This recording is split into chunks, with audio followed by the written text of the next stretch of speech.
All right, let's see. Looks like we're there.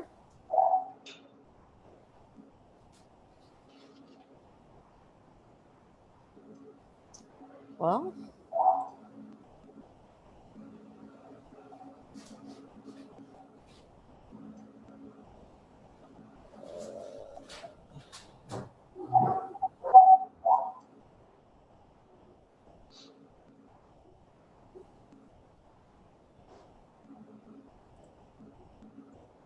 okay, I'm having technical difficulty.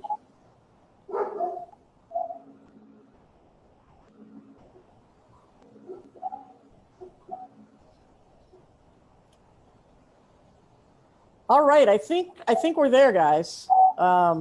So hey, everybody, it's 6 o'clock on a Wednesday night. It's not a Tuesday. It's not a Thursday. So we're hanging out with Chef Eli and Chef Jeremy from the Alexander Hotel. They are the awesome soup contest winning chefs that you guys see every year at Super Bowls. So we couldn't bring them live to Super Bowls this year because we couldn't have Super Bowls live this year. But we're going to do the next best thing, and they are going to hang out with you guys and cook some soup, and we're going to ask them some questions, and you guys ask the questions, and I will read them to them and let them know what's going on. Guys, thank you so much for being here and for all of your support through the many, many years of Second Helpings. And how many times have you guys won? 3 times? Yeah, you've won twice, right? Yep, I'm looking at the plaques right now, so. They're hanging up in our office right there. It's inspiration, it's daily inspiration. So Eli's won twice, and then my former sous chef, Latoya, who actually was a graduate of Second Helpings, won once also. So 3 times. So 3 times. And I think Rogers won 4 times. Is that right? It is correct. Yeah, he beat us out last year. Yep. Right. And I won 1 time. You won the original Super Bowls. Yes. I was the original Super Bowls person. So yeah, but you guys, you got some rockin' soup. So what are you making tonight? So we're gonna make a smoky chicken tortilla soup. So it's a little thick, a little brothy, and it's got a lot of flavor in there. Awesome. So I ate it for dinner months ago, and I'm really excited about it. So I'll let you guys start out just telling a little bit about what's going on, and I'm going to just try to find some comments here. I'm going to get on my Facebook page so I can read you guys some questions. Okay. So first we'll just talk about ourselves real quick. So my name is Jeremy Martin. I'm the executive chef here at the Alexander Hotel. I've been here for 8 years. In January, actually, I opened up the hotel as the original chef. And this is Eli Laidlaw. He's my sous chef. He has been with me 8 years. He came on like a month after we opened. Yep. He started off in the Nourishment Hub and worked his way up from a cook 2 to a sous chef within about 2 years, right? Not even. It was less than that. Yeah, it was our first football team we had. I became sous chef very fast. So then after that, he's been my sous chef ever since. Awesome. So it's been a fun ride. And I think we actually met via Super Bowls, right? I don't think we met prior to that. I can't remember. Yeah. Forks and Forks maybe too. Yeah, we were always a participant from the very beginning of the hotel. So Yep, absolutely. The first one we did 8 years ago. So yeah. So probably Corks and Forks. Yeah, pretty good chance we met then also. Yeah. So, okay, guys, what are you going to do first there? Well, first things first, we're going to preheat the pan. The number one thing that we run into when we write recipes and we talk to people is they start off in cold pans. So I can't stress enough, just preheat your pan for a couple minutes, even while you're getting all your ingredients together. So you can see here we have everything ready to go, everything in separate pans, and our pan is hot and ready to go. So this has been going for about 5 minutes on medium heat, and it's just hot enough where we're going to add some oil and we're going to sear up our chicken. So those are the first couple of things we're going to do.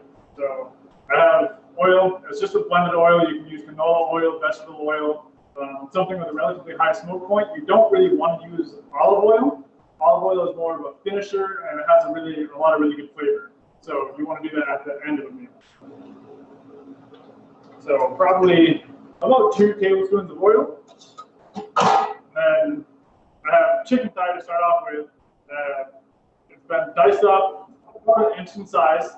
And what we're looking for is to sear this off in the pan so it browns up a little bit and gets that caramelization on there. The caramelization is really where all the flavor starts. And the end goal for this is the chicken to be shredded up a little bit. That's why it's so small, so it cooks relatively fast.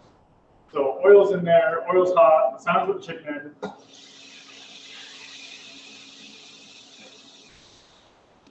in. And we have a comment that from one of our volunteers, Judy, who says she loves the Alexander, and it's one of the places that makes her proud to live in Indy. Oh, thank you. Thank you. We are very proud of the Alexander ourselves also. Yep. So one thing, when you put cold product into a hot pan, the heat of your pan is going to go down a little bit. So it's okay as soon as you add the chicken to turn up your heat just a little bit. So we have what's called an induction burner. So it's like an electronic burner, a really fancy hot plate, like I like to call it. So I just cranked it up a couple notches, and you can go up to about medium high heat at this point. And you can kind of see a little bit in the recipe. I make sure to say leave space when you're searing off things. You don't want to have a pan full of chicken in one layer. You're going to start to steam, and the steam isn't what gets you the caramelization. The actual searing of the hot pan really gets that caramelization on there. So you have your chicken in, and it's good to season now. I have a tendency to season all the way through the soup. So you season multiple times, you taste it multiple times. And then I have Chef who comes back and tastes it as well and make sure to re-season and let me know that the next day, usually he's here before I am, soups are always better the next day. So he'll heat up. It needs a little bit more chicken stock, it needs a little bit more salt, it needs a little bit more spice or acid. So it's nice to have someone else taste your soups. Because you taste it so many times, you're like, oh, it's really good. So you have a second opinion, and they make it that much better. I think that's part of our winning formula for Super Bowls is Chef tastes, I taste, and we figure it out together. Right, and I agree that the next day it's always better. Yeah, It's true. so chicken is now starting to sear off pretty nicely. It's cooking out some of that water. I got my andouille diced up as well. Andouille is a Cajun sausage, so it's got some paprika, garlic, onions, and spices in there. It's really good, and that's part of what is going to make this soup a little bit smoky. If you want to make this even better, if you can get some smoked chicken from a store, if you smoke it yourself, and add that in here, that'll make it that much better.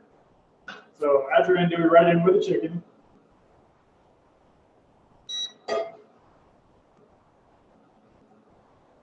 Something I learned a long time ago is soups are about building flavors. So when you do this, you want to start round by round by round.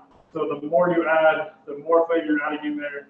You're just adding on top of flavor on top of flavor. So that's the way I really like to look at soups. I think that's something that Chef and I both agree on and talk about a lot is how to build more flavor, how to add more flavor in a simplistic way. You don't have to have all these crazy spices. You just have really good product, really good chicken, really good andouille, and that's, you're there. It's a really good start to a soup already.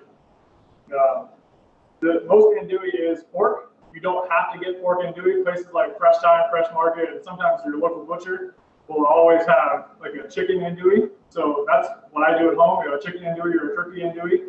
And it's just as delicious. So you can keep this completely pork-free. And I'll talk about it in just a second, but the masa flour will also keep this gluten-free, which is a huge help. And I know that's a very big food trend.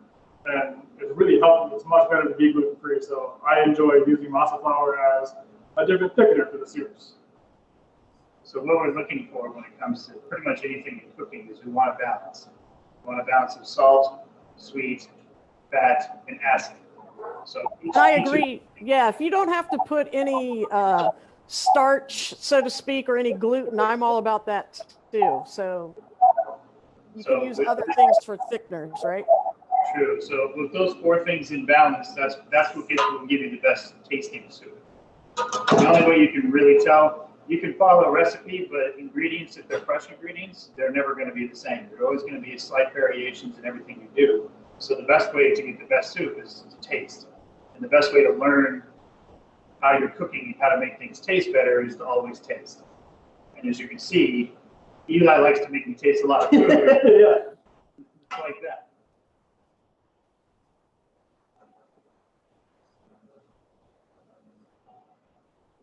I have a tendency to drop multiple containers of things on chef's desk and be like, Yes. hey, here's 4 different varieties, here's 4 different ways I've done it.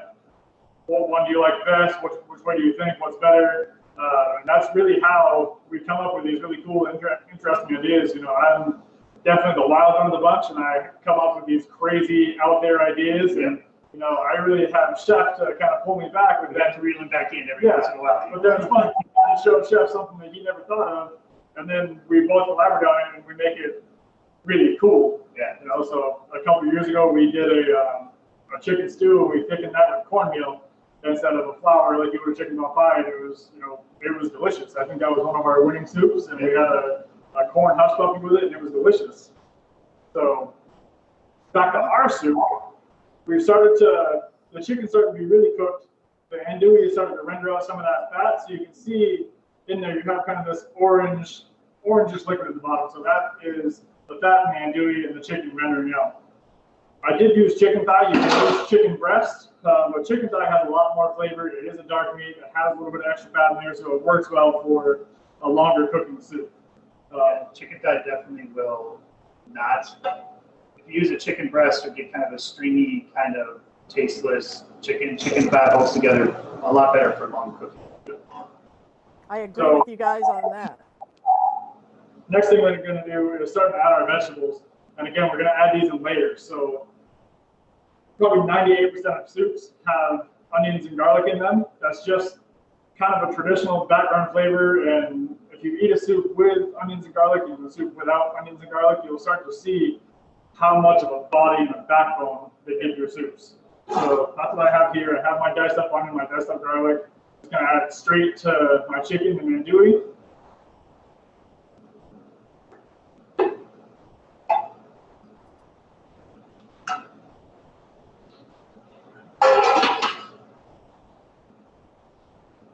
I dice everything relatively small. When you eat soups, you really want to think about what's going to fit on your spoon.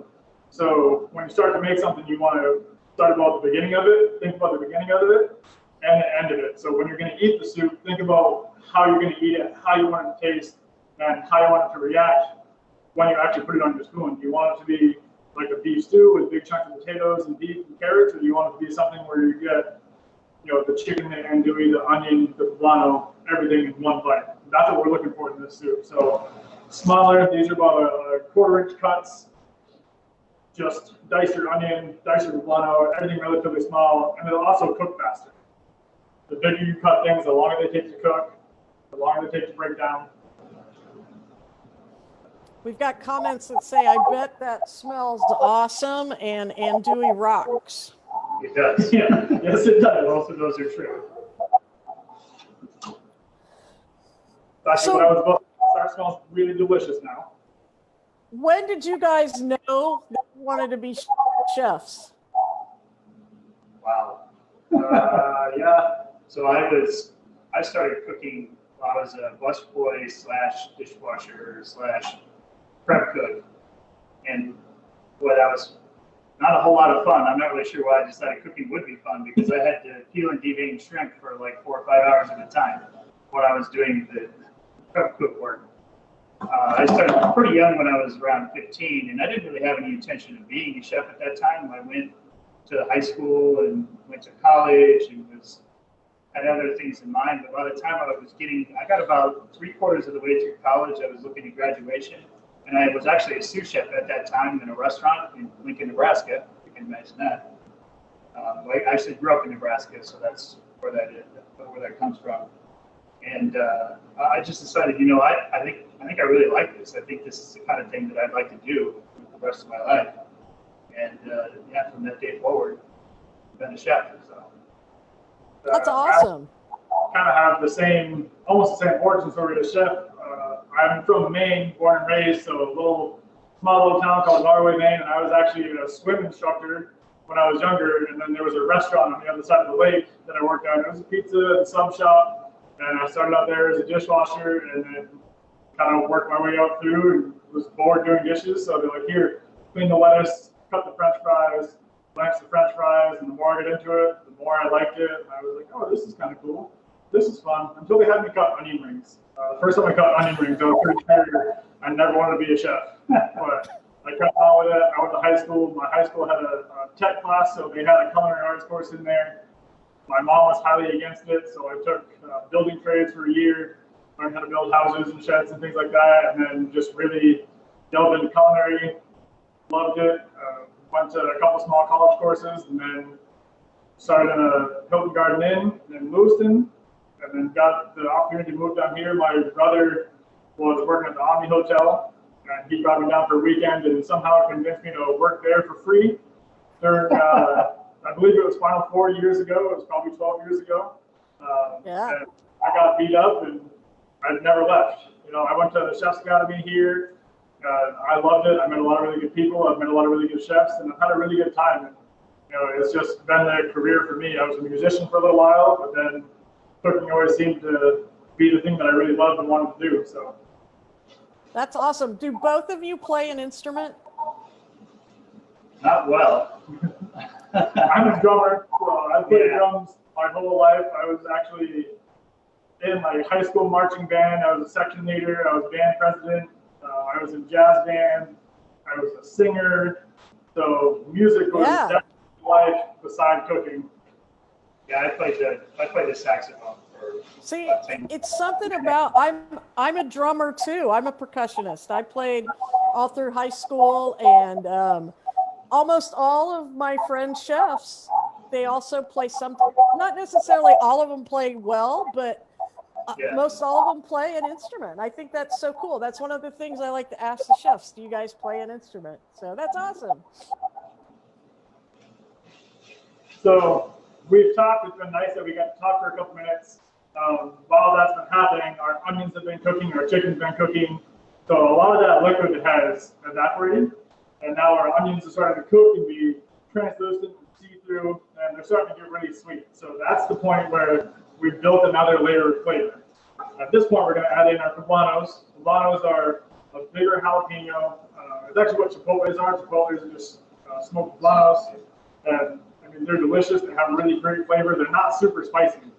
So if you want to make this spicier, add more, add less. You don't have to add these at all. A good substitute would be a green pepper if you don't want any spice at all, and it's perfectly fine. So add these in. We're just going to cook these for a few minutes. So a couple more comments. Some people say, one of the students is on and says, it's kind of a universal thing. You start bus dish, and the next thing you know it, you grow from there, and you're in the kitchen. So yeah, I think that's how we all start. Yeah, I think it's a good place to start it.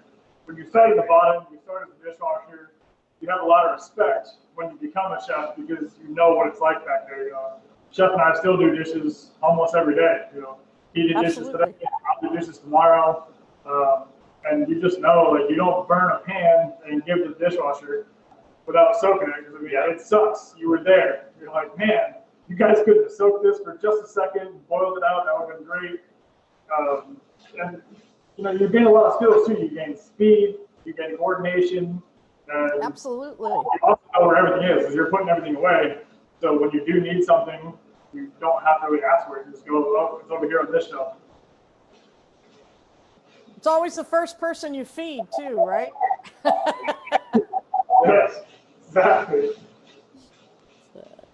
So same thing now, just like our onions, our tomatoes are starting to soften up and cook down a little bit, let out some of their juices, and it's starting to look good. So At this point, you'll see a little bit of brown on the bottom of the pan. That's called fond. Fond is flavor. Fond is your friend. Yes. Be fond of fond. So don't worry about it. It's not really burning per se. It's just a caramelization that we talked about when we first started the video. That will add sweetness to the dish, the caramelization. So everything looks really nice right now. Our chicken's cooking. It's still starting to break down a little bit, just like we want to. And I'm going to make a little space and add in our corn. So I pre-roasted the corn just a little bit, just to get some brown on it.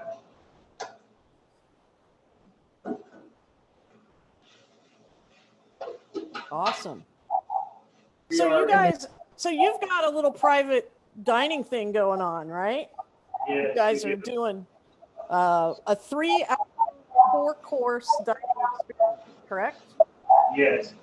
So we have 3 rooms that are upstairs that are on our banquet level that are pretty amazing rooms. They're meeting rooms, but we've redesigned them a little bit to make them into private dining spaces, so they can hold approximately 6 people. They're very nice rooms, very modern, floor-to-ceiling windows, which you don't typically see in a banquet space, but they're great rooms. And we come up with the idea of, of course, everyone has to be social distance. So what a better way to utilize those 2 rooms than to do. Eli and myself came up with a custom menu. There's 3 or 4 different items to choose from each category, and it's a 4-course menu, and it's $75, which is relatively reasonable. And then we can also pair wine for you for another $50. So basically, it's like having your own restaurant for a night. That's awesome. We do those on Thursday, Friday, and Saturday nights. And if you're interested, there is actually on our website, there's a page on there that's dedicated to it. You can take a look at it. Awesome. And I'm pretty sure we have a great marketing person, Emily, so she's going to put that link in the comments. I'm absolutely sure she will do that. So, and we'll actually, I think, maybe put it on our webpage too, so that people can go there and check it out. Absolutely. We actually just put that out a few days ago. We've actually got quite a few inquiries already, and it's going to be pretty limited space. So if you're thinking about doing it, I would get on top of it. Jump on, guys, because that's pretty cool. That's pretty cool that you guys are doing that. So, and we definitely, you guys, the Alexander and these guys have supported us at Second Helpings forever. Like we talked about at the beginning, they've done Corks and Forks, they've done Super Bowls. So head out there and if you can get a reservation there, go support them. These guys are great. Obviously, you know how good they are because you vote them winners of Super Bowls. So, yeah.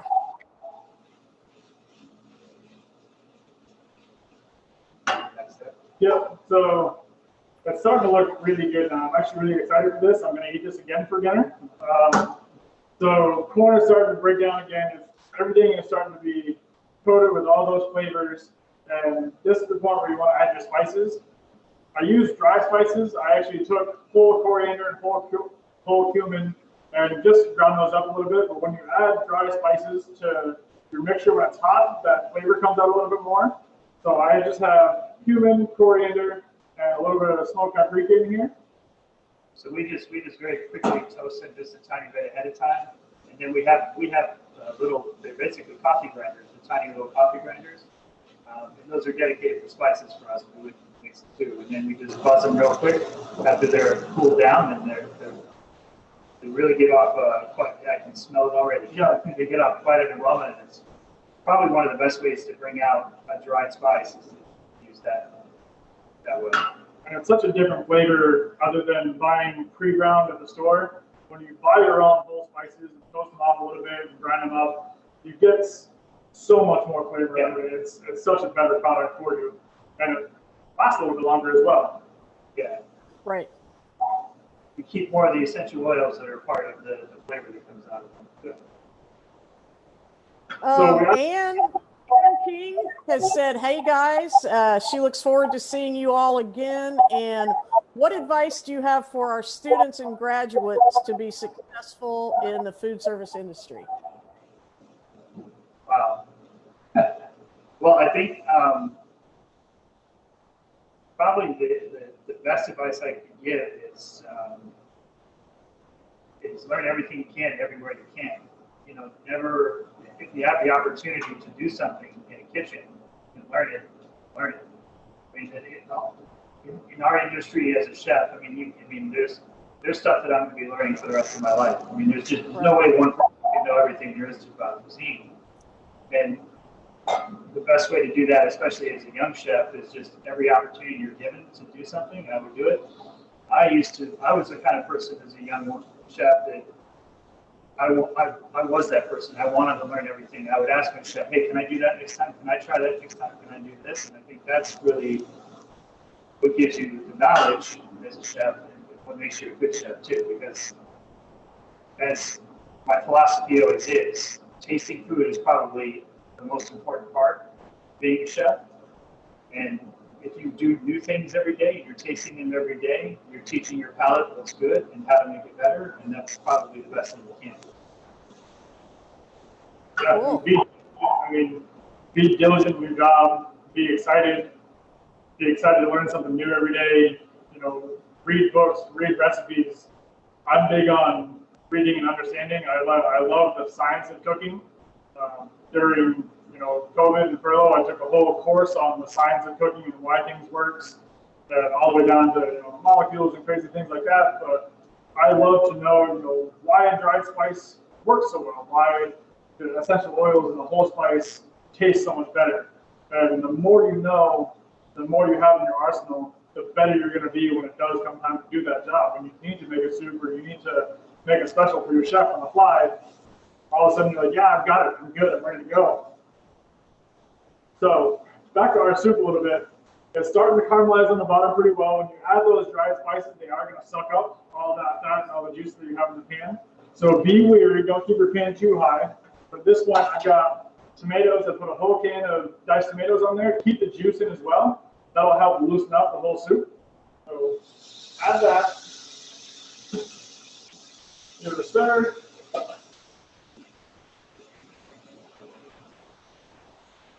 Then I've got my quart of chicken stock as well. So at the hotel, we use what's called a demi. So a demi-glace is a very far reduced stock. So we have a chicken stock, so it's, you know, chicken bones, vegetables, and it's just reduced and reduced and reduced. So it's very, very thick. So it's intensified. So I took that and watered it down a little bit. So we have all that flavor in a larger amount. And we're going to add that in here as well with the tomatoes.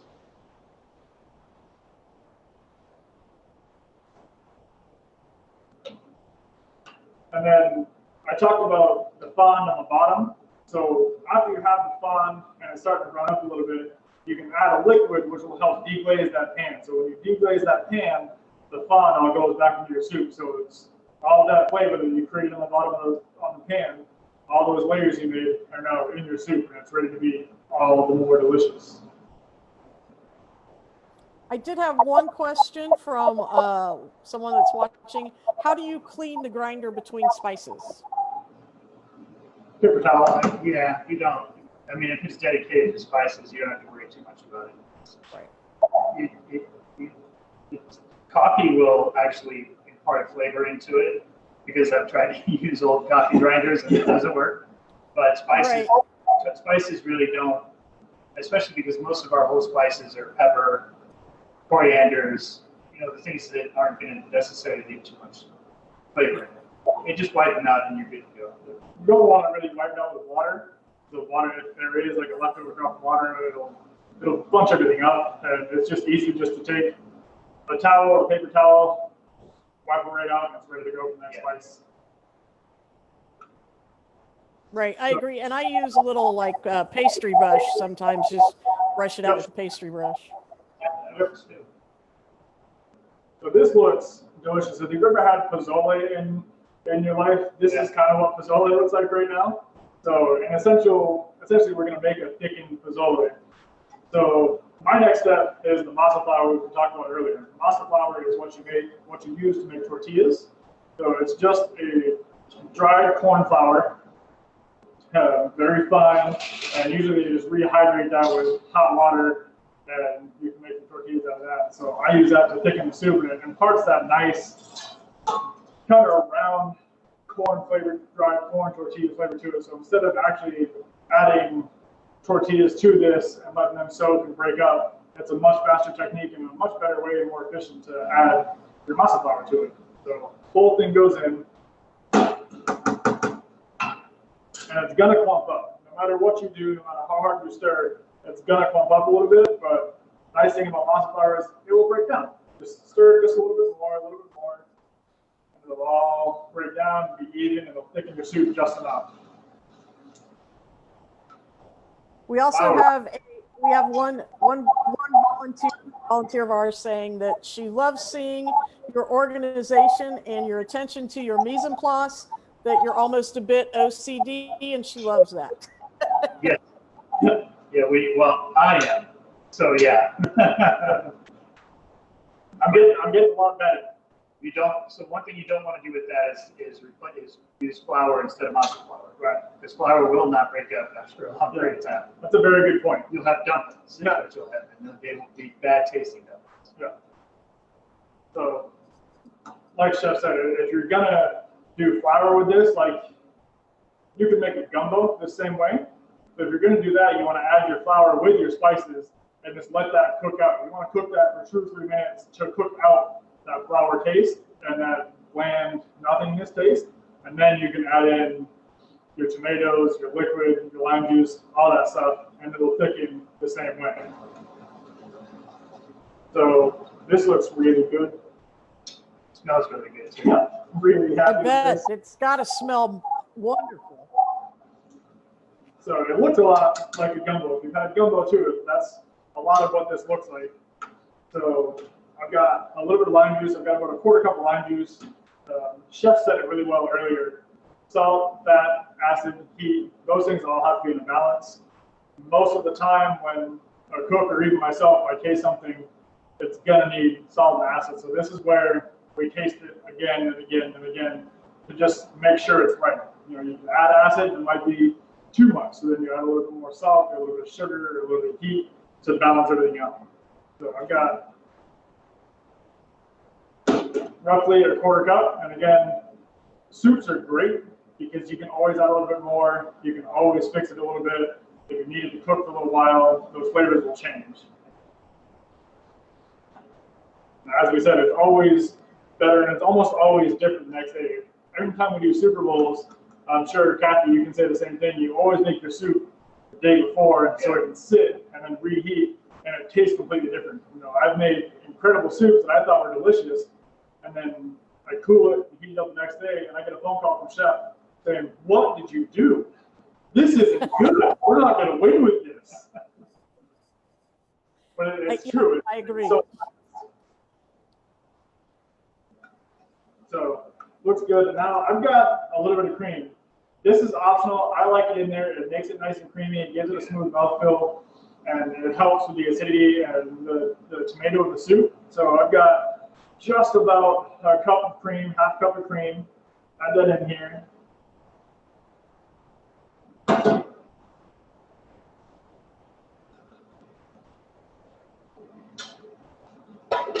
You're gonna have this kind of orangish, creamy colored soup, almost like a chowder. Real chowder, like clam chowder, not Manhattan clam chowder. Yes. I'm from Maine. We can fight about that. Chef Kathy, I'm sure you can attest to that as well. Yes, absolutely. I want to know how far you guys start thinking about Super Bowls. When you know you're going to do it, you guys start thinking a month out, a week out? How far do you guys really start thinking about Super Bowls? I start thinking about it while we're serving the soup at Super Bowl. Okay, I gotcha. Normally we're doing soup, and I'm sitting there talking to Chef, trying to make a joke about what soup should we do next year? How can we do this next year? What about this? What about that? Or I'll take inspiration from everybody else that's at Super Bowls, and then Chef and I can sit down and talk like, hey, this was delicious. I think we can do that and change it a little bit, or take that flavor and add it this way. And I mean, we're always thinking about stuff. Chef will randomly talk in the office. I'll randomly talk to chef in the office. Be like, what about this? Or, I had this at a restaurant the other day, or a friend of mine made this and it was delicious. I bet we can do it a little bit different, a little bit better. And we do make soup on a daily basis. So there's always that. That's as good as a Super Bowl soup right there. Yeah. Kind of comment that we give to our young chef. Very true. That's awesome. So we would normally let this sit for about 10 to 15 minutes, let it simmer on low to break down that chicken a little bit more. It's looking almost perfect right now. For just to meld those flavors.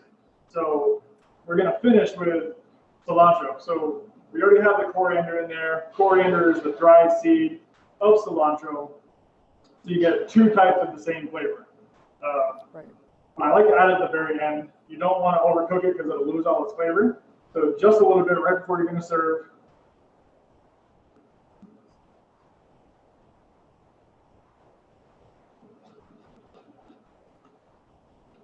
Give it a stir. There's also that nice little pop of green in there as well.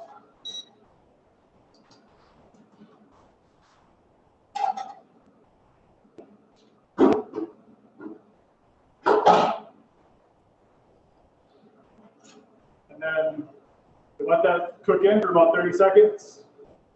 Grab your ladle, grab your bowl. If we were going to do this for a restaurant service, we would have our bowls preheated. Hot food, hot plate, cold food, cold plate. That's something that we repeat to ourselves on a daily basis and quite often. Absolutely. If you have some crispy tortillas, you can oven bake them, you can air fry them, we deep fry them. You can toss them a little salt and pepper, just some strips.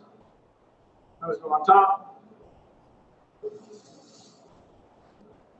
A couple of limes for some extra flavor. If someone wants more acid, just like you would a taco, you can kind of treat this soup like you would a taco. And then I have queso fresco. I personally love queso fresco and queso cotija so much. They're a really good, salty, soft cheese, and they add an extra layer of flavor to your soup when you're doing these. So just a little bit of a crumble. And then some more cilantro as a garnish.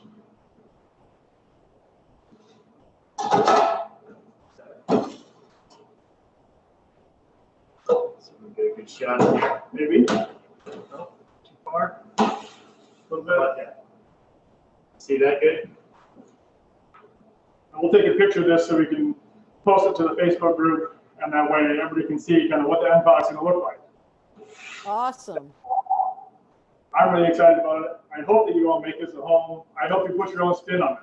I'm huge on taking a recipe and changing it up just a little bit. Chef is as well. We come in, we always put our own spin on it to make it that much better, that much more special.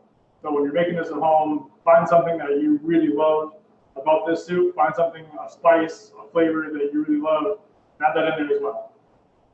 Yeah, you would make it a lot more spicy than I would. Yeah, So there we you go. call it Eli hot. Eli hot. Yeah. That's like I like to say, the recipe is just a guideline, right? They can turn Exactly. it into your own. So Yep. awesome. You guys, thank you so much for sharing. And again, I want to promote you guys, your dinner that you've got going on. So I know we do have the link, and Emily will probably put it down there again. Look at Emily, a recipe is a guideline. That's what I always say. Yeah. Let's see, I got a couple questions here too. Do you have to say what you're making for Super Bowl ahead of time, or is it possible two different chefs show up with the same tortilla soup? Well, we do. Yeah, normally it's about a month before that we have to submit our soups. Yeah.